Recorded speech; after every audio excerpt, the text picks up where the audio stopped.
तो जस्टिस यशवंत वर्मा के घर उस रात हुआ क्या, गैस का पता कैसे चला और उस पर सुप्रीम कोर्ट ने क्या कदम उठाए, देखिए हमारी ये खास रिपोर्ट।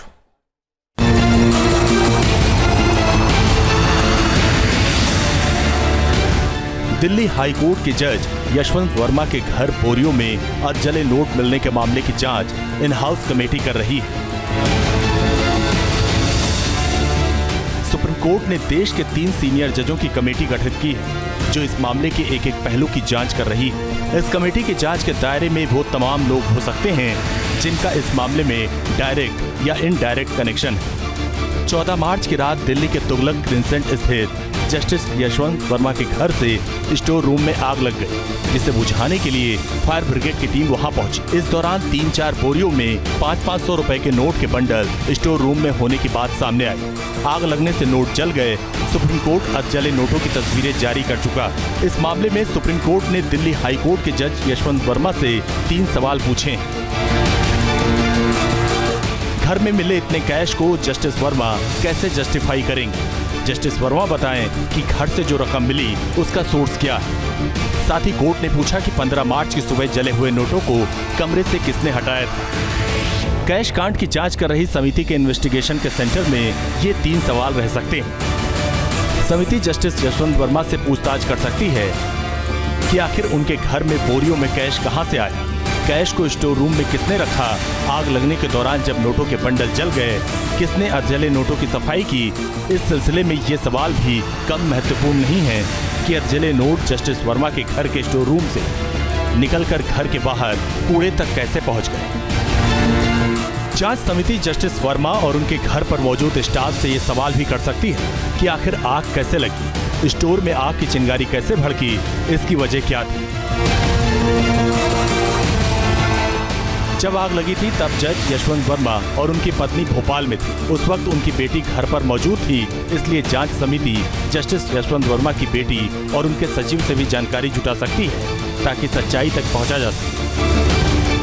हालांकि जस्टिस यशवंत वर्मा कह चुके हैं कि आग बुझाने के दौरान उनके परिवार और स्टाफ के सदस्यों को सुरक्षा कारणों से वहां हटने के लिए कहा गया था। जब वो लोग आग बुझाने के बाद स्टोर रूम में पहुंचे तो उन्हें वहां कोई कैश नहीं मिला।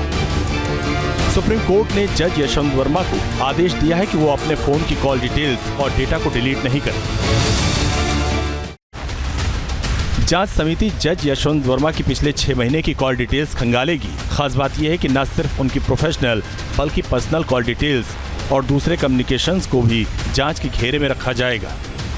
इस मामले में जांच के दायरे में जज यशवंत वर्मा और उनके परिवार के अलावा कई और लोग हो सकते हैं। इनमें जस्टिस यशवंत वर्मा के घर पर काम करने वाला स्टाफ और सुरक्षा गार्ड भी शामिल हो सकते हैं। इसी तरह जांच समिति जस्टिस वर्मा के निजी सहायक का बयान भी ले सकती है। सुप्रीम कोर्ट ने जस्टिस यशवंत वर्मा के घर तैनात सिक्योरिटी ऑफिसर्स और गार्ड्स की डिटेल्स मांगी। अब जांच समिति इन लोगों से पूछताछ कर सकती है। ये इसलिए भी अहम है क्योंकि जस्टिस यशवंत वर्मा अपनी सफाई में कह चुके हैं कि उन्होंने या उनके परिवार के सदस्यों ने कभी स्टोर रूम में कैश नहीं रखा। ये उन्हें फंसाने की साजिश है। इसके अलावा 3 जजों की जांच कमेटी आग बुझाने के लिए पहुंचे फायर ब्रिगेड के कर्मचारियों का बयान भी ले सकती है। ऐसा माना जाता है कि इन दमकल कर्मचारियों ने आग में झुलसे नोटों को देखा। मामले के वीडियो में दमकल कर्मी नोट जलने की बात भी करते सुनाई दिए। जांच समिति उनसे पूछताछ कर सकती है कि आखिर वहां कितने नोट मौजूद थे, नोटों की कितनी बोरियां थी, नोटों का अनुमानित मूल्य क्या हो सकता है, क्या कुछ नोट जलने से बच गए। आग बुझाने के बाद जब वो स्टोर रूम छोड़ कर गए तब वहाँ की स्थिति कैसी थी, क्या वहां अधजले नोट बिखरे थे, क्या दमकल कर्मियों की मौजूदगी में जस्टिस वर्मा के किसी स्टाफ या सुरक्षा कर्मियों ने अधजले नोट को देखा था।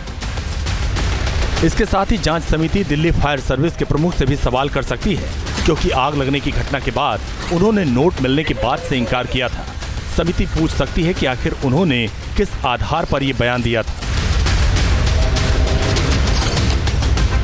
इस बीच जस्टिस यशवंत वर्मा अपने ऊपर लगे सभी आरोपों को खारिज कर चुके हैं। वो साफ तौर पर स्टोर रूम में कैश होने की बात से इनकार कर चुके हैं और इसे अपनी छवि धूमिल करने का षड्यंत्र करार दे चुके हैं। सुप्रीम कोर्ट ने इस केस की जांच के लिए जो समिति बनाई है उसमें Punjab and Haryana high court के चीफ जस्टिस शील नागू, हिमाचल प्रदेश हाई कोर्ट के चीफ जस्टिस GS संधावालिया और कर्नाटक हाई कोर्ट की जस्टिस अनु शिवरामन शामिल हैं।